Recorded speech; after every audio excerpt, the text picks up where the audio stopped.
రాష్ట్రంలో ఉద్యోగులకు రేటింగ్స్ అయితే ఇస్తూ ఉన్నారు. సో, ఉద్యోగులకు సంబంధించి రేటింగ్స్ అయితే కొత్తగా తీసుకురావడం అయితే జరిగిందనమాట. అందులో ముఖ్యంగా ఎవరైతే ఎక్కువ ఉద్యోగులుంటారో వారు ఉపాధ్యాయ ఉద్యోగులు వారికి రేటింగ్స్ అయితే తీసుకొస్తున్నారనమాట. ప్రభుత్వ ఉపాధ్యాయులకు అక్కడ బదిలీల్లో ఉపయోగపడే విధంగా వారి పనితీరుకు ప్రోత్సాహక పాయింట్లు ఇవ్వాలని పాఠశాల విద్యాశాఖ యోచిస్తుంది. త్వరలో ఉపాధ్యాయుల బదిలీలకు సంబంధించి ప్రభుత్వం చట్టాన్ని తీసుకురాబోతుంది. వచ్చే బడ్జెట్ సమావేశాల్లో ఈ ముసాయిదా బిల్లు పెట్టాలని భావిస్తూ ఉంది.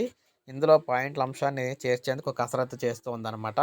బాగా పనిచేసే వారిని ప్రోత్సహించేందుకు పాయింట్లు ఇవ్వాలని వారికి బదిలీల సమయం ఉపయోగపడతాయని భావిస్తుంది. ఈ కారణంగా ఏ ఒక్క టీచర్కు కూడా నష్టం జరగకుండా చూసేందుకు అన్ని అంశాలు కూడా పరిశీలిస్తుంది. సామాన్య శాస్త్రం బోధించే వారికి రాష్ట్ర, జాతీయ సైన్స్ ప్రదర్శనకు విద్యార్థులను పంపించినందుకు పాయింట్లు ఇస్తారు.